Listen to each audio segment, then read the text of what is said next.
지금 유박 세력들이 이재명 대통령의 연임을 목적으로 움직인다는 분석들이 나오고 있습니다. 이재명 대통령의 최근 이상해 보였던 행보들이 어느 정도 이해되는 분석이었는데 오늘 정민철을 옹호하는 듯한 SNS 글까지 올라오면서 파장이 커지고 있습니다. 터질 게 터진 것으로 보입니다. 어떤 상황인지 영상으로 함께 보겠습니다. 얼마 전에 국회의장 조정식 국회의장이 이런 얘기를 해요. 제가 보니까 어디서 이 문제가 촉발됐는지 좀 찾아봤더니 국회의장이 개헌을 제안을 했어요. 제헌절을 맞이해서 개헌을 제안을 했는데 과거에 민주당이 추진하려고 했던 개헌은요. 5.18 민주화 항쟁의 헌법정문수로 거기에 뭐 부마항쟁 포함시키고 그 다음에 대통령의 계엄 선포권을 제한을 하자.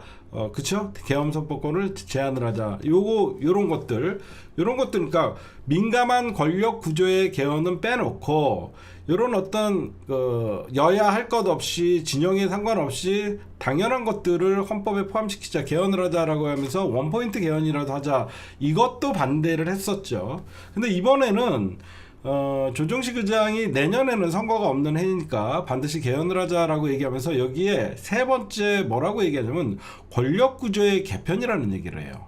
그렇죠? 권력구조의 개편과 선거관리 개혁, 요거가 네 가지를 얘기했어요. 그러니까 세 번째 사람들이 깜짝 놀랐죠. 권력구조의 개헌? 권력구조의 개헌이라는 건 뭐죠? 지금 대한민국은 대통령제인데 이거를 의원 내각제, 사실 대통령제 의원 내각제고 여기에 의원 내각제를 조금 세련되게 얘기하면 분권형 대통령제가 되는 겁니다. 분권형 대통령제도 여러분들 의원 내각제예요. 근데 우리나라 국민 정서상 의원 내각제의 반대 여론이 높다 보니까 이건 여야 할 것 없이 진보나 보수 할 것 없이 대한민국 국민들은 대통령제를 선언을 하다 보니까 의원 내각제를 원하는 세력들이 교묘하게 분권형 대통령제라는 말로 포장을 해서 권력 나눠먹기를 시도하려고 했던 시도는 몇 번 있었어요. 썰로. 제가 볼 때는 조정식 의원의 말이 가장 이게 연성헌법이냐 경성헌법이냐 이런 말들이 촉발시키고, 누가 촉발시켰는지 모르지만 방향을 잘못 짚었다라고 말씀드리고 싶은 게, 조정식 의원이 이런 얘기를 해요. 제왕적 대통령제의 폐해를 막을 권력구조 문제를 진지하게 논의할 때다. 제왕적 대통령제의 폐해를 막을 권력구조의 개헌은 의원 내각제밖에 없어요. 그래서 사람들이 의원 내각제를 이재명 정부에서 지금 생각하는 거 아니냐? 그게 바로 구조적 다수로 연결되는 거 아니냐? 그리고 제3의 길이라고 연결되는 거 아니냐? 하면서 여태까지 의심했던 모든 사항들이 조정식 의원의 제왕적 대통령 폐쇄 권력 구조를 개편해야 된다, 이 말이 이제 이렇게 된 거예요. 제가 여러분들이 왜 이걸 물어보나 딱 분석을 했어요.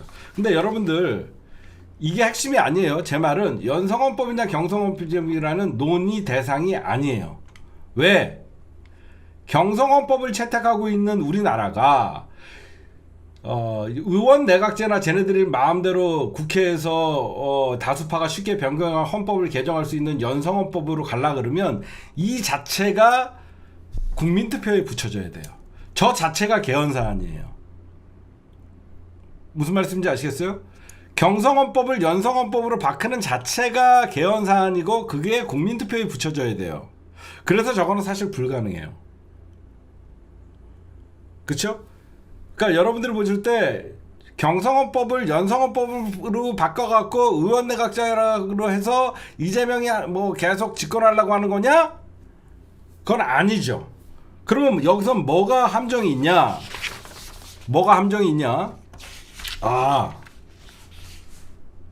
여러분들 어느 순간 뉴 이재명 세력들이 집권 초반부터 이런 얘기하는 거 들으셨어요?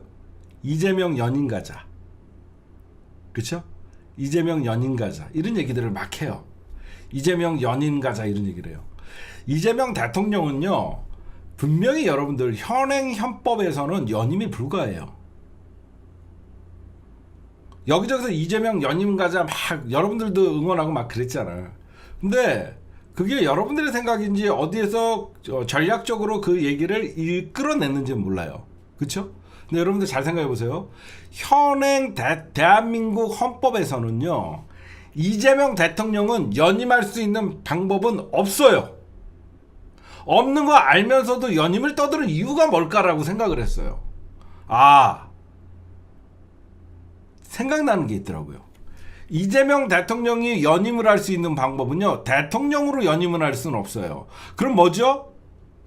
국힘당과 합의를 해서 권력구조 개헌을 의원 내각제, 그 의원 내각제의 분류인 대통령 분권제로 하게 되면 국힘당도 찬성을 해줄 수 있죠. 사실상 친윤 세력 말고 지금 반윤 세력들은 국힘당과 손을 잡고 개헌에 찬성을 해주면 그게 개헌이 가능해요. 그럼 뭐냐? 얘네들이 이재명 대통령 연임하면서 외치는 것 중에 가능성 하나 있는 건 딱 하나예요.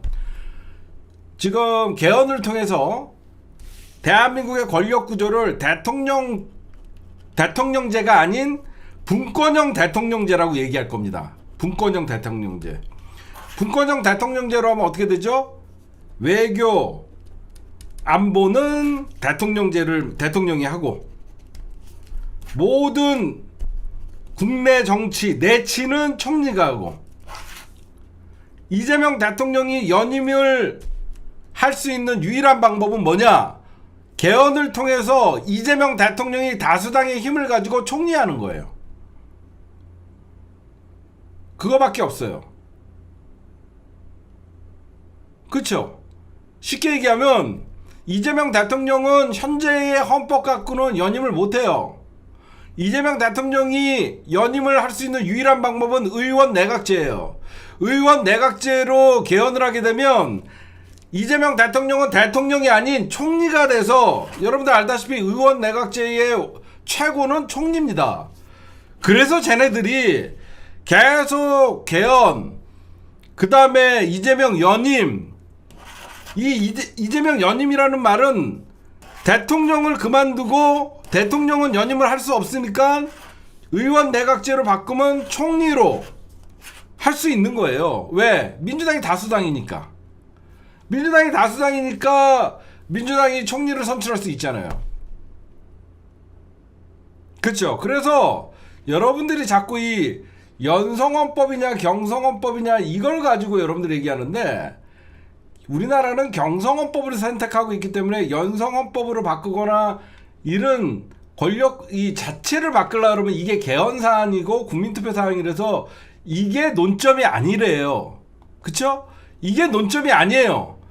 지금 구조적 다수, 소름 돋죠? 구조적 다수. 국힘당 여러분들 이렇게 가다가는 대권 못 잡는다는 생각을 해요. 그러면 한동훈 싫은 사람들이나 이런 사람들, 특히 홍준표, 유승민 이런 사람들은 잠재적 총리 후보가 되는 거예요. 한동훈 같은 애들한테 대통령제를 하게 되면 만약에 지네가 국힘당을 해도 정권을 주면 자기네들도 걱정이 많을 거 아니에요. 그럼 저쪽에서 볼 때는 어때요? 민주당이 다수당으로서 이번에 권력구조의 개편을 하자라고 하면 의원 내각제라고 대놓고는 얘기를 못 하겠죠. 그러면 분권형 대통령제로 하고, 그러면 대통령 외교 안보는 저쪽에서 하고, 뭐 국힘당에서 떨어져 나온 구조적 다수 누군가가 바지죠, 바지. 근데 실권 총리는 민주당에서 맡고, 이게 아닌가. 어디까지나 여러분들 이재명 대통령이 이런 생각을 할 일은 없어요. 제가 보면 왜 자꾸 사람들이 연성헌법과 경성헌법을 비교해서 의원 내각제 소리가 나오나 제가 분석을 했더니, 연성헌법과 경성헌법이 부딪히는 게 아니라 결국은 우리나라의 헌법 제도를 구조적 다수와 제3의 길이라는 것은, 구조적 다수가 뭐예요? 진보와 보수가 아니라 진보, 즉 우리 민주 플러스 반윤 플러스 중도, 이렇게만 모아도 개헌이 가능한 거예요. 여러분들 제 말에 어느 정도 동의를 하시죠? 저는 이렇게 가면 설마, 저는 이거는 미리 우리가 주사를 맞기 위해서 제가 여러분들에게 좀 분석을 해드린 거예요. 설마 이런 생각까지는 안 하겠죠. 그쵸? 여러분들 연성헌법 국민투표 필요 없어요라고 하는 사람들은 모르는 분들이고요. 현재 우리나라가 경성헌법을 채택하고 있기 때문에 헌법 자체를 우리나라가 바꾸려고 그러면요, 그게 국민투표가 있어야 되는 거예요. 그래서 연성헌법이 됐을 때, 연성헌법이 개헌으로 됐을 때 그때는 국민투표가 필요 없는 것이고요. 무슨 말씀인지 아시겠어요, 제 말? 연성헌법이 된 나라는 국민투표가 필요가 없어요. 그런데 우리나라는 지금 경성헌법이기 때문에 연성헌법으로 바꾸려고 그러면 국민투표가 필요하다는 거예요. 그래서 그런 절차를 거쳐서, 그러니까 경성헌법에서 국민투표로 연성헌법으로 바꾸고 여야가 구조적 다수로 바꾼 다음에 국회에서 다수당의 힘으로 자기네끼리 권력구조의 개헌을 할 수 있다라는 그 가능성을 얘기한 거예요. 무슨 말씀인지 아시겠어요? 그러니까 더 이상 제 말은 현재는 경성헌법이에요. 그러면 연성헌법으로 바꾸기 위해서는 국민 투표가 필요하고 개헌이 필요해요. 근데 민주당 힘 갖고는 안 되니까 결국은 구조적 다수, 윤석열을 반대하는 세력과 손을 잡아갖고 경성헌법에서 연성헌법으로 바꾼 다음에 그 연성헌법으로 우리 헌법이 바뀌면 그 다음부터는 권력구조의 개헌이나 이런 것들을 국민투표에 붙이지 않고 자기네 마음대로 바꿀 수 있다라는 거예요. 제 말 이해가 가시죠? 처음부터 국힘당과 손을 잡고 대통령제에서 의원 내각제로 바꾼다 그러면 저항이 엄청나게 심할 거 아니에요. 무슨 말씀인지 아시겠어요? 현재의 헌법에는 대통령제로 돼 있는데 그 대통령제를 국민들에게 의원 내각제로 하겠다 또는 대통령 분권제로 하겠다 그러면 민주진영 들고 일어나고 국힘당도 지지자들도 들고 일어날 거 아니에요. 제가 아까도 말씀드렸지만 우리나라 국민들의 대부분이 대통령제를 선언하는데 갑자기 국회에서 의원 집정부제나 의원 내각제로 한다 그러면 국민들이 반대를 하게 되면 안 되잖아요. 그래서 먼저 얘네들이 작업을 경성헌법에서 연성헌법으로 바꾸는 그런 권력구조를 개편 전에 구조적 다수의 힘으로 헌법을 연성헌법으로 바꾼 다음에 그 연성헌법이 결국은 국민들에게 국민투표가 필요 없는 권력구조의 개헌뿐만 아니라 여러 가지 개헌들을 할 수 있는 가능성이 열려 있다라는 거예요. 자, 이재명과 정청래는 너무나 가까운 사이였죠. 사선을 함께한 동지였습니다. 그만큼 이재명은 정청래를 잘 알고 있습니다. 자, 소설에 추가적인 아주 흥미진진한 내용이 들어가겠습니다. 지금부터 아주 흥미진진한 이 소설에 추가 내용 들어갑니다. 이재명은 대통령이 되면서부터 이 구조적 다수를 구상했다라고 봐요. 정청래는 이 계획에 동의할 리가 없다는 걸 이재명은 너무나 잘 알고 있었을 겁니다. 그러면 전당대회에서 박찬대가 당대표가 되어야만 했겠죠. 이재명의 인기는 민주당 당원들에게 절대적이었고 박찬대를 밀면 될 거라고 생각한 건 아닐까? 아직도 대의원 20표가 남아있는 상황이었고 해볼만 하다고 생각한 건 아닐까? 근데 정청래도 만만치 않은 상대라는 건 알고 있었겠죠. 자, 소설의 하이라이트 들어갑니다. 이재명은요, 본인이 꽤 오랫동안 숨겨놓은 비밀병기를 다시 꺼냈던 건 아닐까요? 그건 바로 손가혁. 일배 방식으로 상대를 조져놓는데 특화된 손가혁을 다시 꺼내든 건 아니냐는 불순한 상상. 이때부터 정청래를 가짜뉴스까지 동원해서 조지기 시작했습니다. 하바리 유튜버들이 미친 듯이 공격을 했어요. 역시 손가혁은 전문가들이었습니다. 정청래의 악마화는 엄청난 속도와 양으로 퍼지기 시작했어요. 이재명의 뜻은 박찬대야 라는 걸 민주당 의원들에게 쫙 퍼뜨린 건 아닐까요? 그러자 대다수의 의원들이 박찬대한테 주르륵 줄을 서 버립니다. 지지 선언을 해버립니다.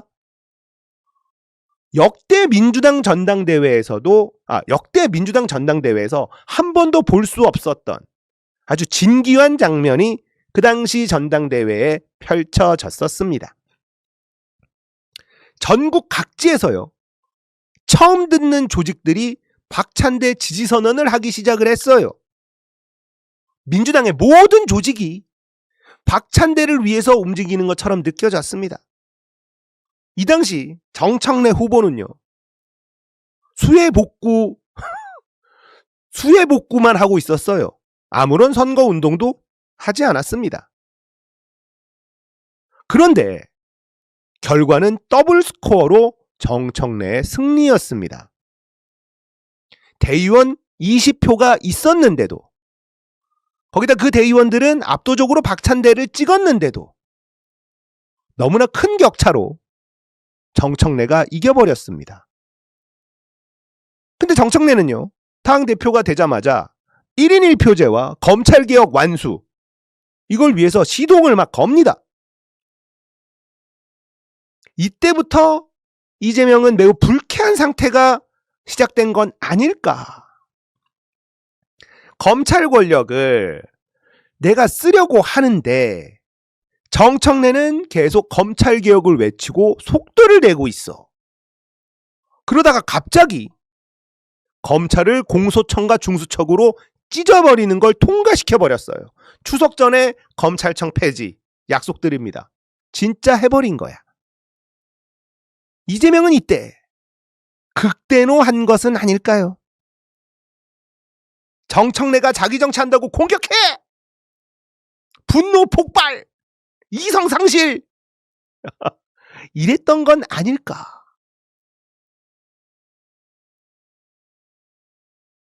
거기다가 정청래는 1인 1표제를 통과시켜버렸습니다. 이러면 조직으로, 계파로 당을 장악하는 것이 더 어려워졌어요. 1인 1표제를 공격해! 이현주나 그 똘마니들이 1인 1표제를 막 공격합니다. 지금도 1인 1표제를 공격하고 있는 사람들이 꽤 있죠. 김민석은 당대표가 되면 1인 1표제를 무력화시키겠다는 걸 대놓고 공약에 걸었습니다. 이낙연처럼 두루뭉술하게 말했지만요, 결국 대의원들, 오래된 당원들에게 더 많은 권한을 준다는 그런 이야기를 했어요. 이게 1인 1표제를 무력화시키겠다는 것 아니고 또 무슨 말입니까? 눈 가리고 아웅하는 거잖아요. 이재명의 정계 개편을 실행하는데 정청래가 장판교의 장비처럼 딱 버티고 있었던 건 아니었을까?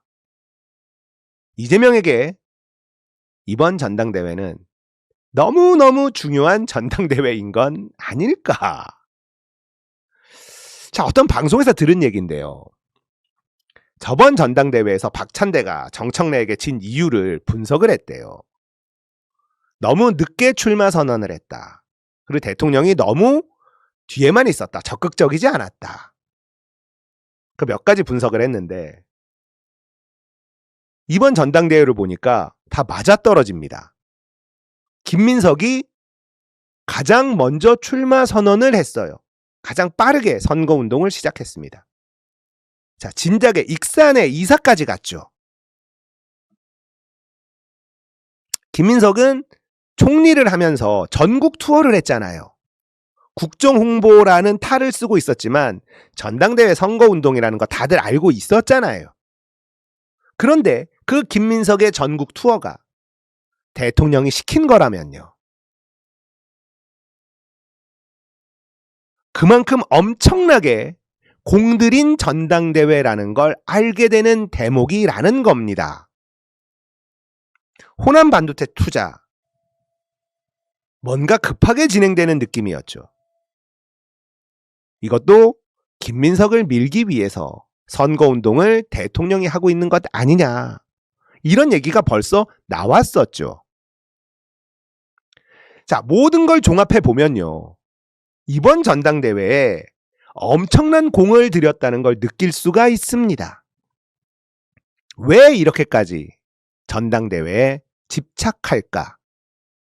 바로 구조적 다수를 위한 정계 개편을 위한 거라면 모든 게 이해가 되는 겁니다.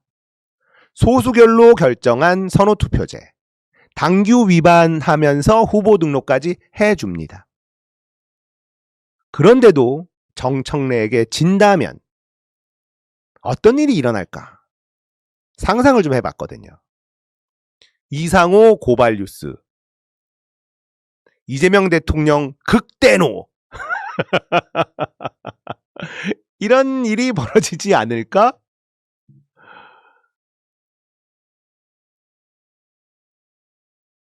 흐린 눈을 다 치우고 똑바로 뜨고 상황을 바라보니까 자연스럽게 술술 써지는 너무나 재밌는 소설. 과연 이 소설의 결말은 어떻게 마무리가 될 것이냐? 정청래를 당대표로 만들어야만 김대중, 노무현, 문재인의 민주당을 지킬 수가 있습니다. 저는 민주당을 지켜야겠습니다. 제가 지킨 민주당이요. 야당이 돼도 상관없어요. 민주당의 정신이 살아있는 진짜 민주당으로 다시 시작하고 싶습니다. 좀 신나게 살고 싶어요. 신이 안 나. 방법은 하나입니다. 알정직. 정청래 당대표 만들어서요. 민주당을 지키면 돼요. 노무현을 지키고 문재인을 지키는 길이 정청래를 당대표로 만드는 길입니다. 김어준, 유시민과 함께 할 수 있는 민주당을 만드는 길입니다. 뉴 이재명들 좀 다 같이 꺼져줬으면 좋겠어요. 니네 동네로 갔으면 좋겠어요. 국힘하고 손잡고 구조적 다수 했으면 좋겠다. 다 데리고 나갔으면 좋겠어요. 한 100명 우르르 다 갔으면 좋겠어. 안 발립니다. 우리가 소수가 돼도 좋으니까 좀 다 데리고 나갔으면 좋겠습니다. 제발. 꼬마 민주당으로 처음부터 다시 시작해도 좋으니까 다 데리고 나갔으면 좋겠습니다. 우리가 이현주 얘기하면서 험한 거 들여놨다 이랬잖아요. 가장 험한 건 이재명 아닐까? 이런 생각이 듭니다. 이제는 화도 잘 안 나요.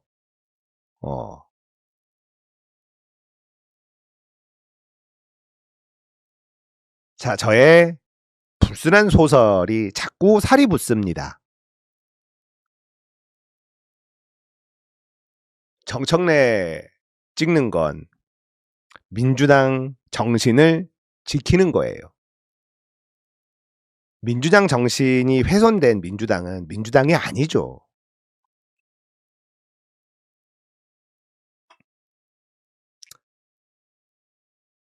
정청래 찍어서 당대표 만들고 민주당 지킵시다. 할 수 있습니다. 쟤네들이 저렇게 발악하는 거 보세요. 자기들이 압도적으로 유리하면 저렇게 발악하겠습니까? 지금 자기네들 압도적으로 유리하지 않다는 걸 알고 있는 거예요. 저렇게 하면 할수록 정청래가 커집니다.